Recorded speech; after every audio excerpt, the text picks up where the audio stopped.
Nah, sejak jadi presiden pada Oktober 2014, Jokowi selalu menoleh ke Cina untuk meminta pertolongan. Jokowi itu sudah belasan kali sowan ke Cina. Ini luar biasa juga. Nah, ketika impian Jokowi membangun ibu kota baru di Kaltim itu mulai gelagapan, ya, siapa lagi yang diminta tolong kalau bukan Presiden Xi Jinping yang sekaligus menjadi Sekjen Partai Komunis Cina. Jadi kalau orang kurang wawasan itu kemudian seperti kodok dalam tempurung.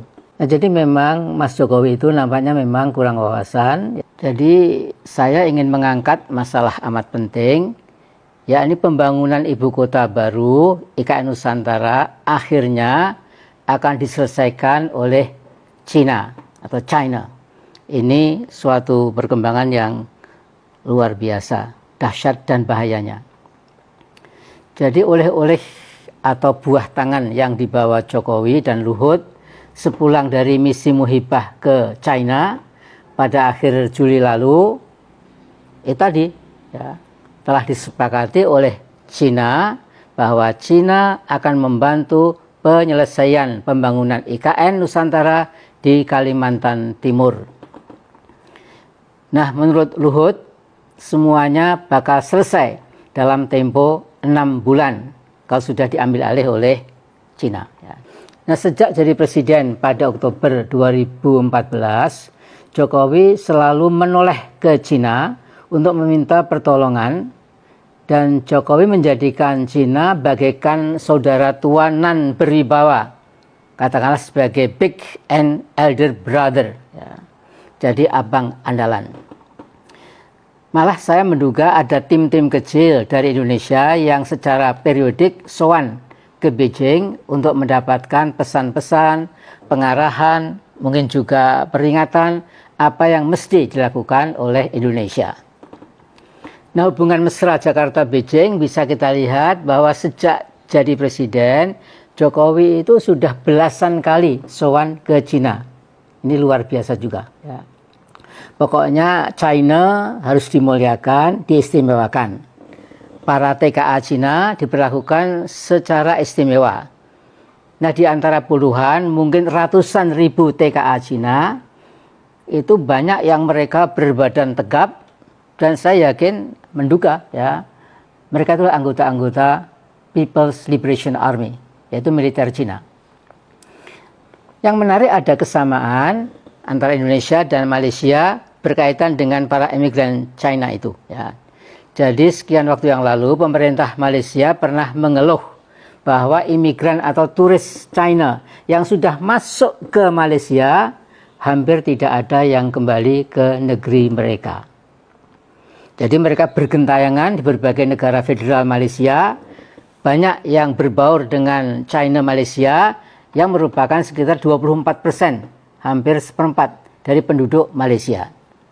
Nah, di negara kita Indonesia, negara kepulauan yang sangat luas, tentu lebih mudah bagi para TKA Cina maupun yang berkedok turis bergentayangan, ya, lebih luasa di kota dan desa-desa kita. Nah, jumlah WNI Cina di Indonesia juga cukup besar, sekitar 7 juta. Dan sebagian mereka, sekali lagi, sebagian mereka, tidak semuanya, ya, telah menjadi agen-agen setia buat intrusi atau perembesan Chinese daratan ke negara kita. Nah, saudara-saudaraku, 2 tahun yang lalu saya melihat langsung ke Pulau G, salah satu dari 17 pulau buatan reklamasi di Teluk Jakarta. Nah, Pulau G itu sudah menjadi kota 100% kota Cina. Apartment buildings yang besar-besar semua dihuni oleh Chinese yang sebagian besar sama sekali tidak bisa berbahasa Indonesia. Jadi penampilan Pulau G itu persis seperti kota-kota Cina dengan atribut-atribut khas pecinan, tetapi dalam skala yang puluhan kali lebih besar. Anehnya, mereka punya KTP Indonesia. Ya. Saya tidak tahu siapa yang harus bertanggung jawab. Ya, sehingga kolonisasi Cina, maksudnya Cina daratan, itu step by step, sedikit demi sedikit, memang sudah berjalan tanpa halangan apapun. tidak ada halangan. Ya. Nah, ketika impian Jokowi membangun ibu kota baru di Kaltim itu mulai gelagapan, ya, siapa lagi yang diminta tolong kalau bukan Presiden Xi Jinping yang sekaligus menjadi Sekjen Partai Komunis Cina, juga Panglima tertinggi militer Cina, dan seterusnya. Nah, kini resmi sudah Cina diminta Indonesia untuk menyelesaikan pembangunan IKN Nusantara. Begitu pembangunan ibu kota baru itu selesai, maka saya tegas katakan penjajahan Cina atas Indonesia mendapatkan angin buritan super kencang. Jokowi telah menjadi instrumen imperialisme Cina atas Indonesia. Jadi wahai bangsa Indonesia, ya Allah, bangsa terbesar nomor 4 di muka bumi, masih belum sadarkah kita ini menghadapi kenyataan yang sangat pahit sekarang ini?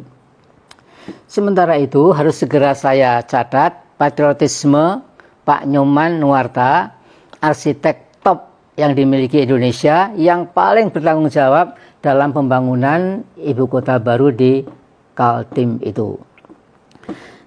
Nah, dalam video yang berdurasi sekitar 29 menit, ya, itu Pak Nyoman berkata, ini saya quote ad verbatim, ya, kata demi kata.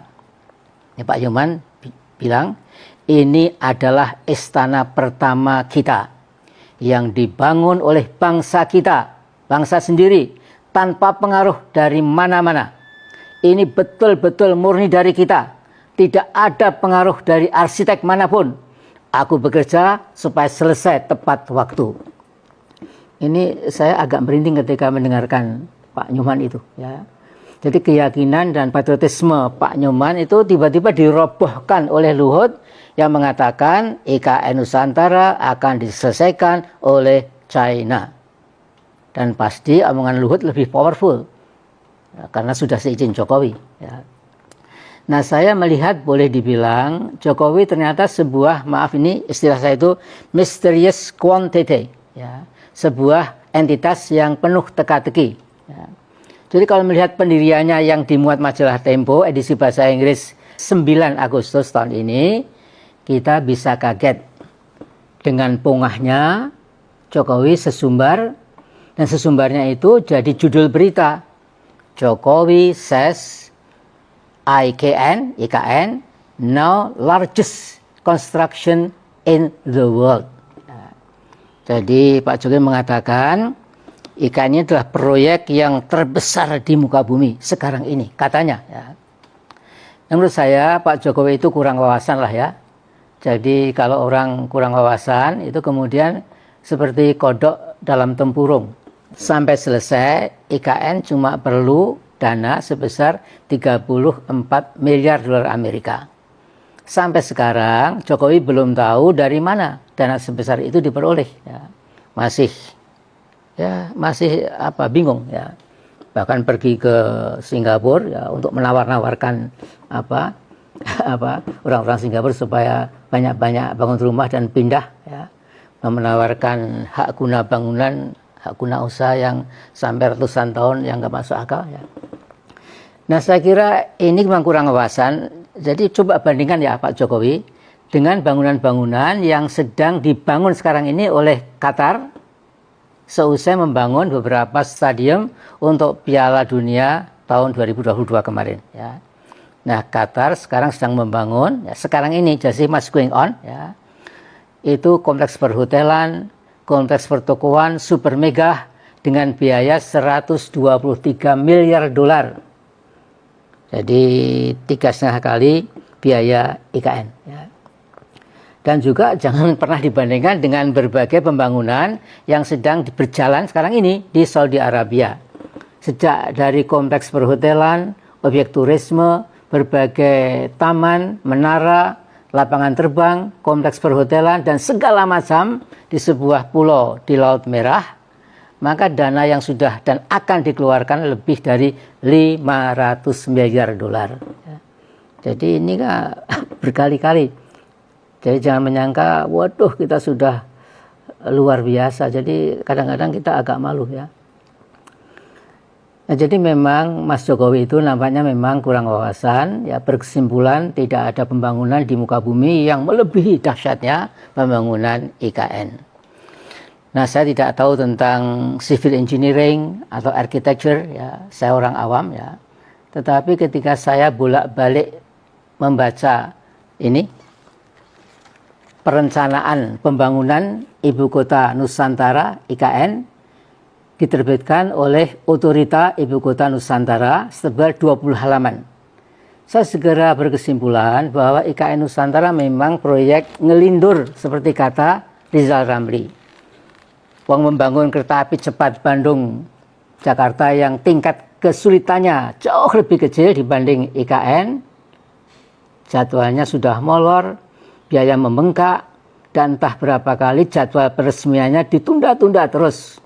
Dulu duet kompak Jokowi Xi Jinping yang rencananya akan meresmikan peluncuran kereta api cepat buatan Tiongkok itu mestinya disampaikan ketika ada conference G20, ya, G20 di Bali. Ternyata batal karena yang belum siap. Ya. Kemudian duet ini ya sedianya Agustus juga belum siap, katanya September ya kalau betul-betul kejadian. Ya. Jadi saudaraku, ternyata kita melihat Pak Jokowi itu ya memang tadi ya maaf ya kurang wawasan lah ya. Saya nggak mengatakan lebih dari itu ya. Bahkan Faisal Basri juga pernah mengatakan sampai hari kiamat ya itu modal yang dilepaskan oleh Indonesia ya untuk kereta api cepat Cina, Jakarta, Bandung itu belum bisa balik modal. Ya. Ini istilah orang awam. Ya. Nah sesungguhnya itu Pak Yunan, ex-Menhub, pernah mengatakan kereta api cepat itu tidak dibutuhkan. Pak Ignatius Yunan tegas dan jujur mengatakan bahwa di Jawa kereta api cepat model Cina itu tidak diperlukan. Ya. Ini Pak Yunan ahli kereta api, ahli komunikasi kereta api, ya, jangan diremehkan. Tapi karena Luhut jauh lebih powerful, maka masukan Pak Yunan dibuang ke tong sampah. Jadi ya Allah, ya jadi bangsa Indonesia yang saya hormati, saya cintai, mengapa kita semua kok seperti tidak memahami bahaya imperialisme ekonomi Cina yang sudah jelas-jelas kasat mata, ya, dengan mengangkangi berbagai sumber daya alam kita, semisal batu bara, nikel, boksit, hutan kita, perkebunan kita, pertanian kita, perbankan kita, etc., etc. Jadi saya segera mengakhiri bahwa mari kita imbau supaya ada moratorium, hentikan dulu. Ya. Nanti kita lihat kembali kalau kocek kita memang sudah punya untuk itu, ya, maka bisa diteruskan. Ya. Dan Pak Jokowi tidak usah malu, ya, karena memang itulah yang kita hadapi. Ya. Daripada uang dihambur-hamburkan ke proyek yang saya kira makin tidak jelas junturungannya itu, mengapa tidak untuk menolong ibu-ibu di desa-desa yang anak-anaknya stunting itu ada mungkin puluhan juta, ya. Atau mengapa tidak membuka lapangan kerja, ya, dengan duit sebesar itu untuk kaum buruh kita yang demikian merana kehidupannya seolah-olah tidak punya masa depan, ya. Dan segala macam, Anda lebih tahu dari saya, ya. Jadi saya kira moratorium IKN Nusantara ini sesuatu yang pasti.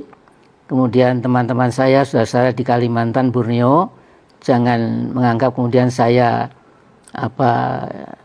tidak bangga. Saya bangga, ya. Cuma kenyataannya memang kita masih harus hutang, uangnya belum jelas. Padahal Borneo adalah pulau terbesar, ya, di Indonesia ini yang simpanan dalam tanah Borneo itu segala macam ada gitu. Jadi kita bersyukur, ya, pada Allah atas karunia Allah yang maha murah itu buat bangsa Indonesia. Karena itu jangan disemena-menakan, jangan gegabah, jangan kufur nikmat, ya.